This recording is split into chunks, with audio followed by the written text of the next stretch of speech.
Ready to get started. We're going over the star Sirius and the Dogon people of Northern Africa. What is this? Okay, now let's talk about the star Sirius first before we get into the Dogon people. The star Sirius has been worshipped for thousands of years. This is where people thought the gods came from. Okay. You know, there's different tales coming from Nibiru and coming from, when Nibiru is supposed to be a planet. But there is a star that certain stars have always been, aligned with certain types of alien groups. Okay. And the star Sirius was worshipped by the Egyptians. And this is why the Egyptian pyramids is laid out the way it is. Because the Egyptian pyramids mimic the star Orion the star Sirius is what is a part of the Orion's belt. Okay. And the 3 stars in Orion belt correlates with the layout of the pyramids. And this is what people have always done throughout history, as above as below. And when they build monuments, they take a certain date in history and time, and they match the monuments up to that special date in history and time. So to explain how this works, we was told that the stars in the sky does not move, which is not correct. The stars in our lifetime do not move because the stars move 1 degree every 70 years. So in our lifetime, the stars do not move. But since the North Pole is moving 1 degree every 70 years, it takes 25,000 years or 25,600 for it to make that circle. So we live and die within one movement of the star.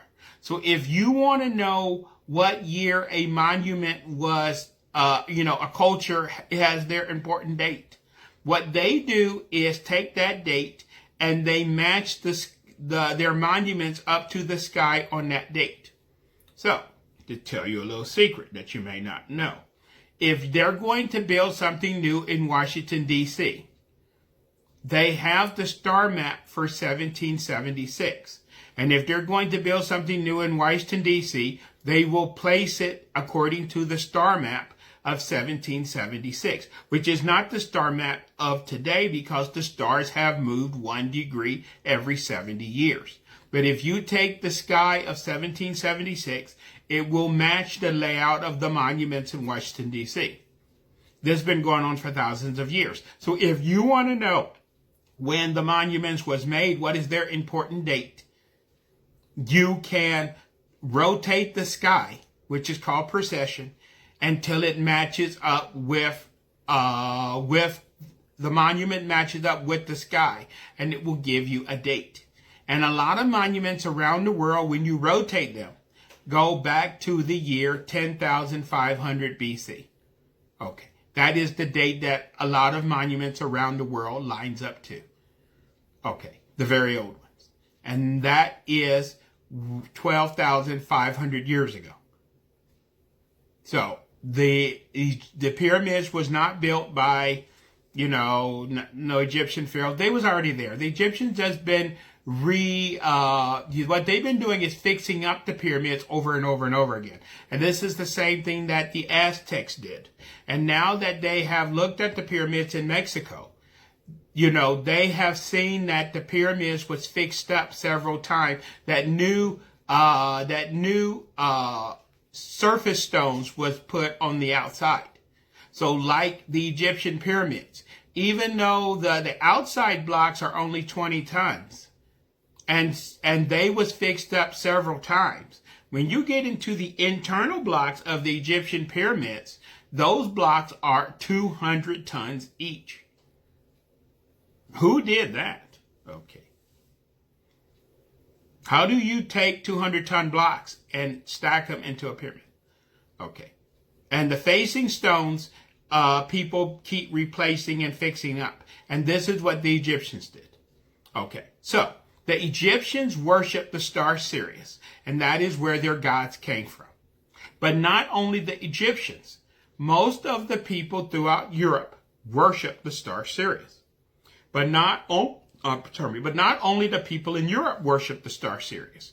If you go to China, in most Asian countries, they worship the dog star. Okay. What is the dog star? Okay. When we look at the sky and we see the star Sirius, we say it is in the Orion belt. It is in the constellation of Orion, which is Orion the hunter. It is his belt. In Asia, they don't see a hunter. And in the Asian Chinese zodiac, they see a dog. It's the same stars. They see it as a different thing. They have animal zodiac. And the star Sirius is located in the dog constellation. Okay, so they worship the dog star, which is the star Sirius. And we worship, the Orion belt and the star Sirius there. It's the same thing. So a lot of cultures around the world worship this star. Now, why did they worship that star and not all the other stars? Only certain stars was worshipped. Okay. Now, even though these people worship the star, no one talks about what these people look like. And what we think of, angelic beings today, today we think that angels look like first century Roman soldiers. If you go to Muslim countries, they look like 7th century Islamic soldiers. If you go back to Sumer, which was the first depiction of angels, angels had like an eagle's face. And that's the reason the eagle is the symbol of the United States. The eagle is the symbol of Russia. The eagle is the symbol of Rome. The eagle was the symbol of the Egyptians. Everybody had the eagle as their symbol because it goes all the way back. But no one knows what these beings look like. Now, that is where we're getting into these people who live in the desert in the country of Maui. Okay, in the middle of the desert. Who cares, as I always say. But these people once was slaves in Egypt. And they said just like, I'm not going to say where they got the story from, but they said just like the Israelites, God led them out of slavery and out of Egypt and returned them back to their home in Maui. Okay. I'm not going there. You have to take that up with them. I'm not going there. But they was back home in their land of Maui. And this is where their story comes from. Now, they already worshiped the star Sirius when they was in Egypt. But when they was in Maui, a strange thing happened. They said, okay, that this giant circular ship came down and hovered above the ground. And a wind came out and it dug like a big trench under with the ship. And then liquid came out of the ship and filled the hole full of water. And these beings jumped out of the ship and jumped into the water, and they would swim to the edge of the water and sit on the rocks and talk to them. Okay. They've been smoking the local weed too much. They've been doing too much. Okay. But these are the people that they say are from the star Sirius. They say they are half man, half fish. And these are the people that gave them their knowledge. What knowledge do people in the desert have? Well, we've been worshiping the star Sirius for thousands of years. We thought it was only one star. What these crazy people in the desert knew, that around the star Sirius that we know, there is another star that you can't see that goes around that star every like 50 something years. And around that star, there is some planets, and they come from the planets around that star you can't see. And now, nobody knew about this. Science confirmed this in the 1970s, that this actually exists. And there is a Sirius A and a Sirius B. I'm sorry about that. I'm having some cat issues. And there is a Sirius A and a Sirius B. Okay, we did not know about this for thousands of years. We just thought it was a star Sirius. We didn't know there was a Sirius A and a Sirius B. And they knew the exact number of years the star went around each other. We have now confirmed that there are planets going around Sirius A and Sirius B. How do these people in the desert know all of this? Okay. Maybe they might have been smoking the local weed, but they still have knowledge which they couldn't have gotten. Now let's talk about the knowledge they was given by these people that was half fish, half man. Okay. I guess you call it a mermaid. I'm not going there. Okay. But they say these people that was half fish, half man would sit on the rocks and talk to them. They told them how to build things, and they gave them knowledge. They gave them their written language, and they gave them everything. Okay. Which is a crazy story. But if you go all around the world, you hear this story. In ancient Iraq, you have something called the Omnis.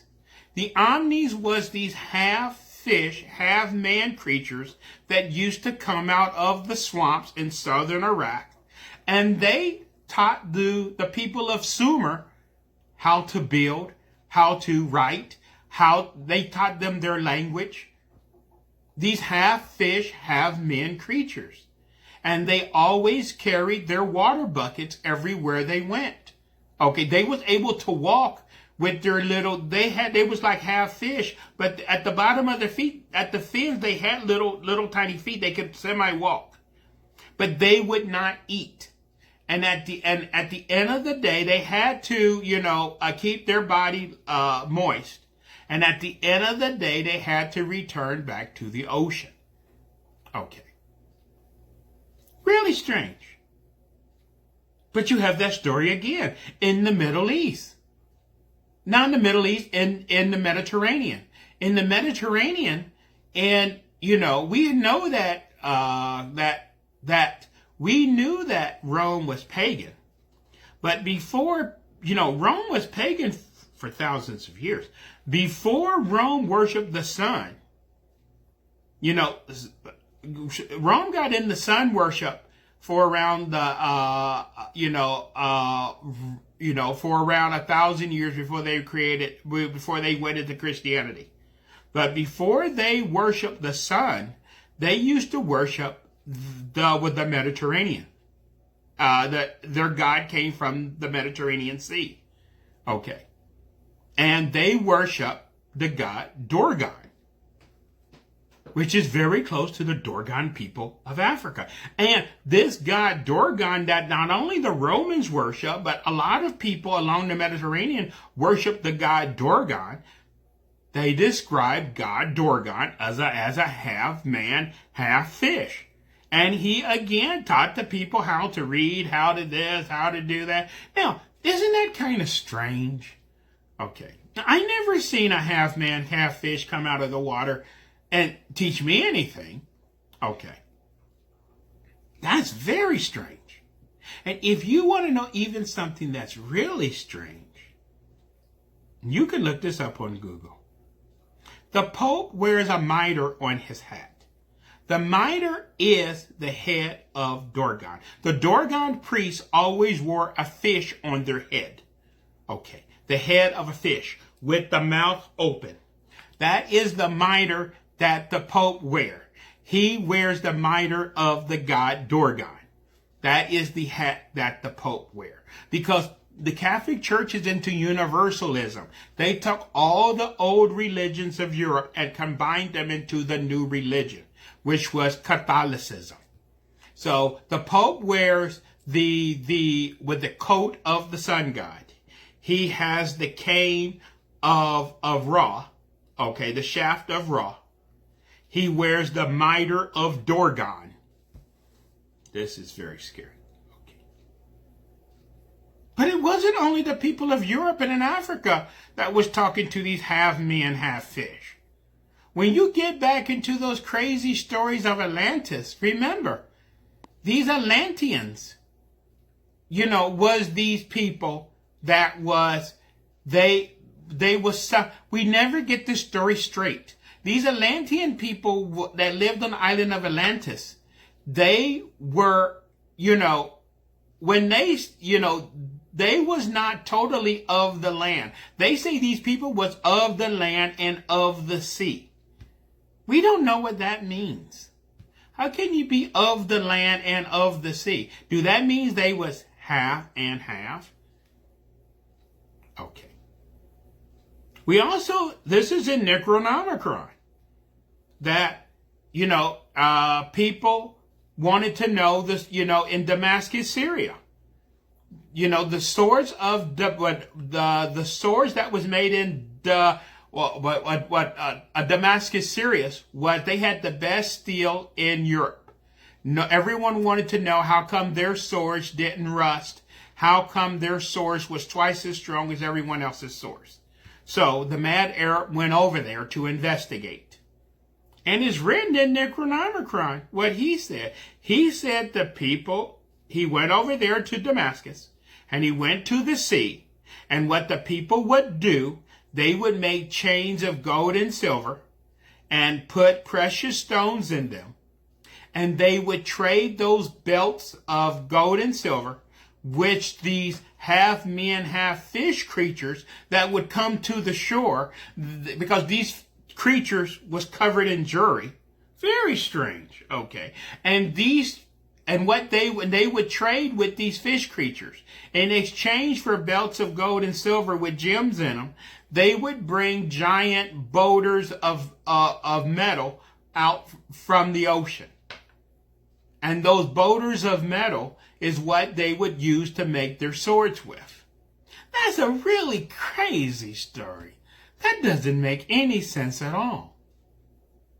And what boulders on the bottom of the ocean? Today we know that there are millions of these giant, because of the pressure from the ocean, metals, when they come out of volcanoes and everything, they form balls that sit on the bottom of the ocean. And the bottom of the deep ocean, the bottom of the Mediterranean, especially when you get off the coast of North America, Japan, along the coast, you got millions of these boulders. Some of these boulders weigh 50, 100 tons of pure metal sitting on the bottom of the ocean. And Howard Hughes, back in the 1970s, was interested in raising these boulders of metal and bringing them to the surface. And he was going to harvest them. Okay. Now, how did they know about that 1,000 years ago? Maybe something's going on that we don't know about.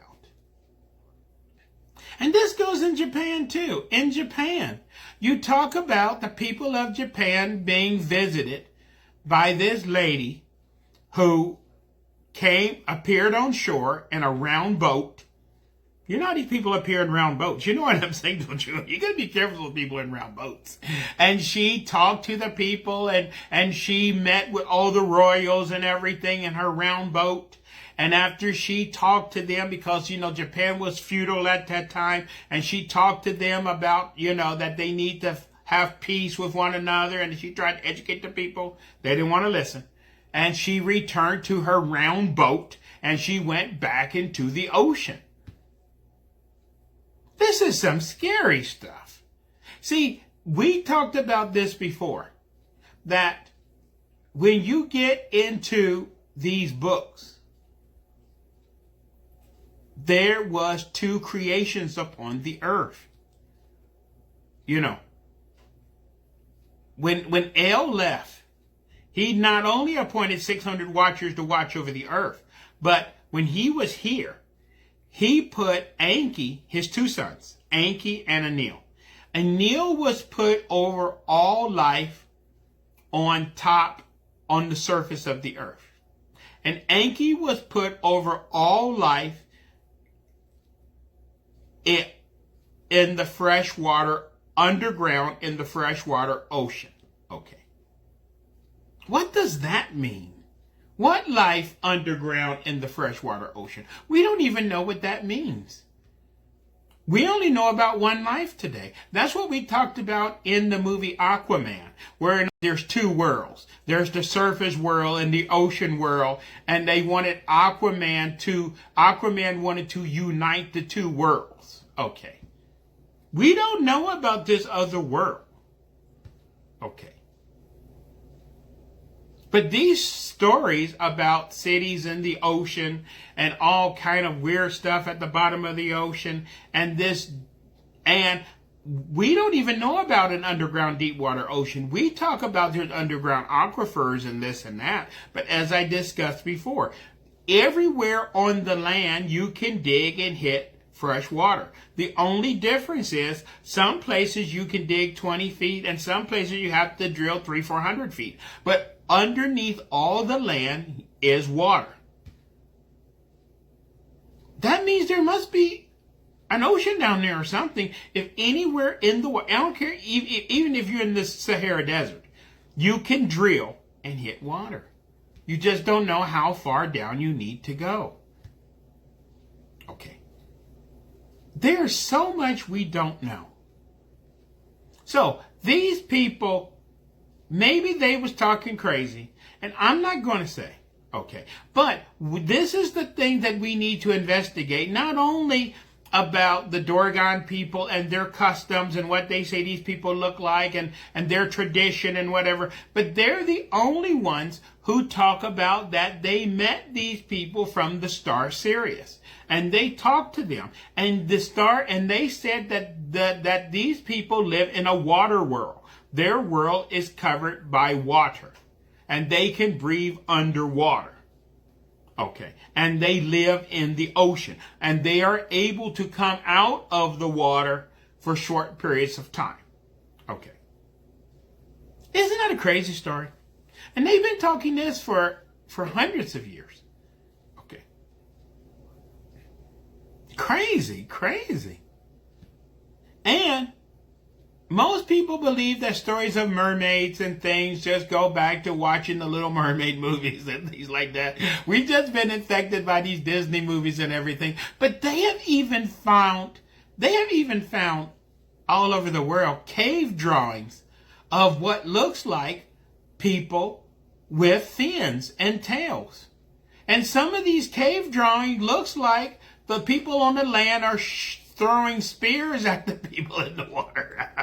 Maybe they didn't always get along, okay? And this is what the Greeks talked about, is that you had to be careful of or especially these women mermaids, because they would sit on the rocks and with their long hair and try to get the ships. The guys would see them on the ships, and she's over there waving at them, and she would lead them, and the ships would crash into the rocks, and they would drown.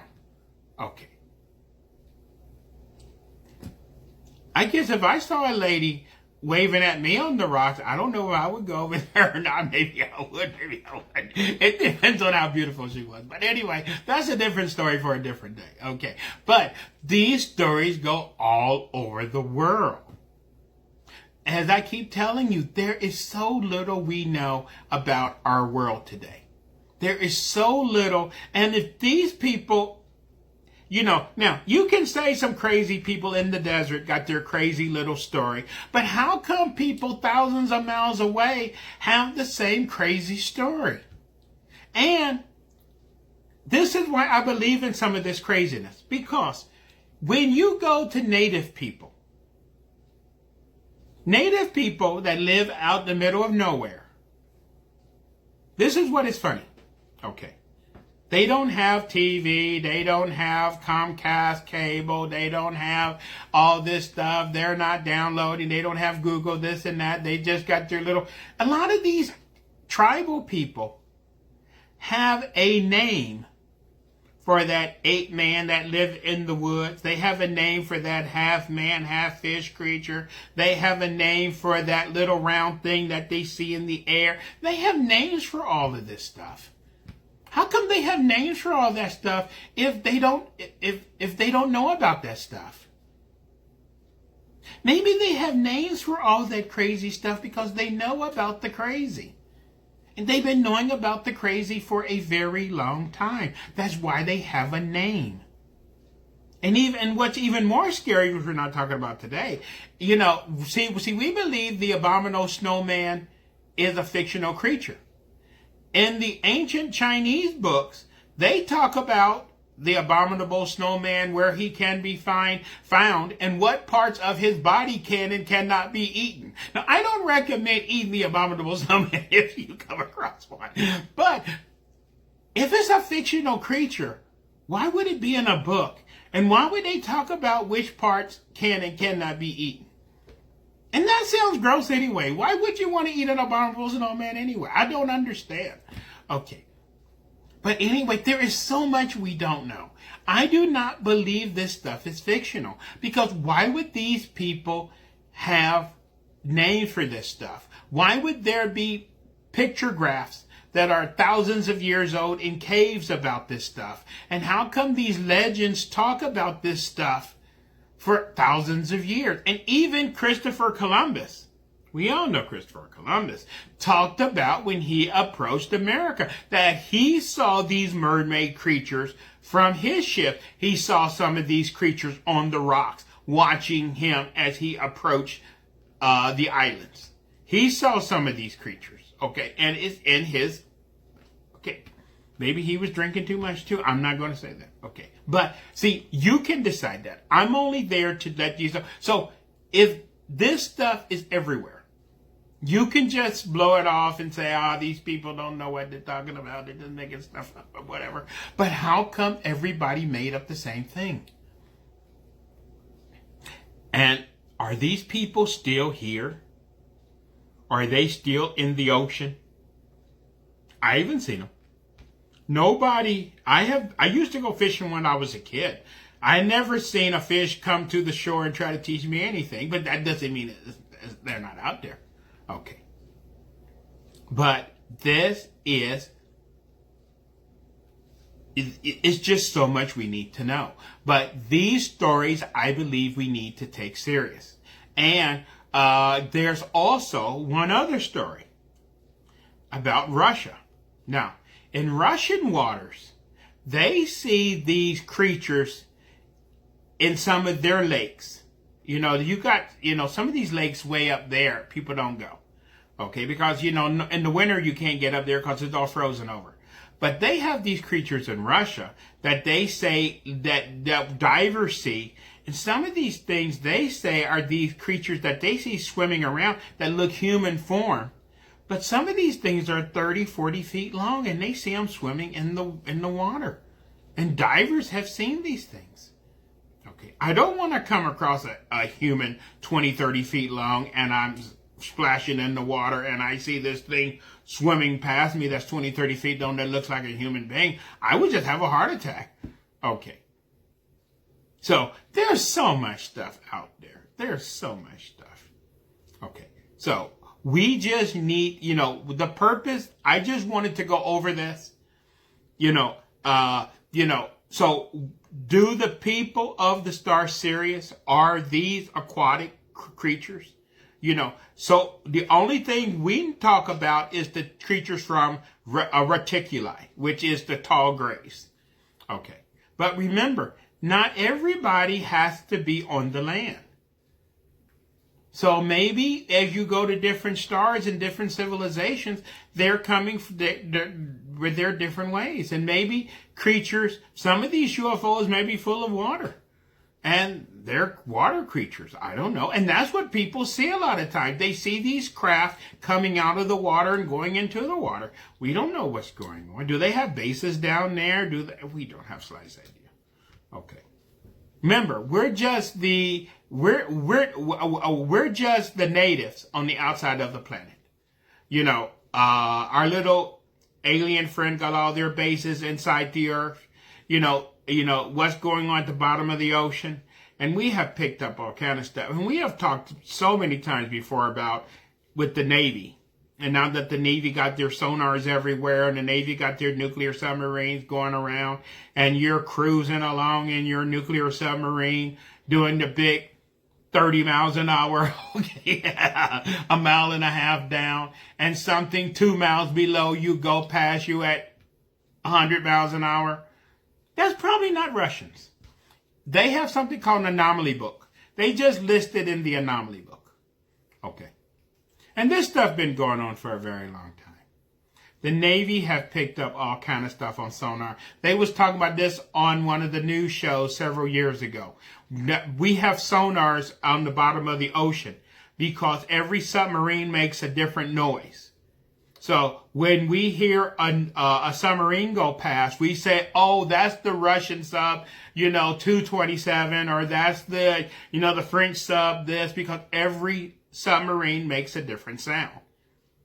We have picked up certain sounds. We don't know what in the hell. And they have played some of these sounds that have been picked up on sonar.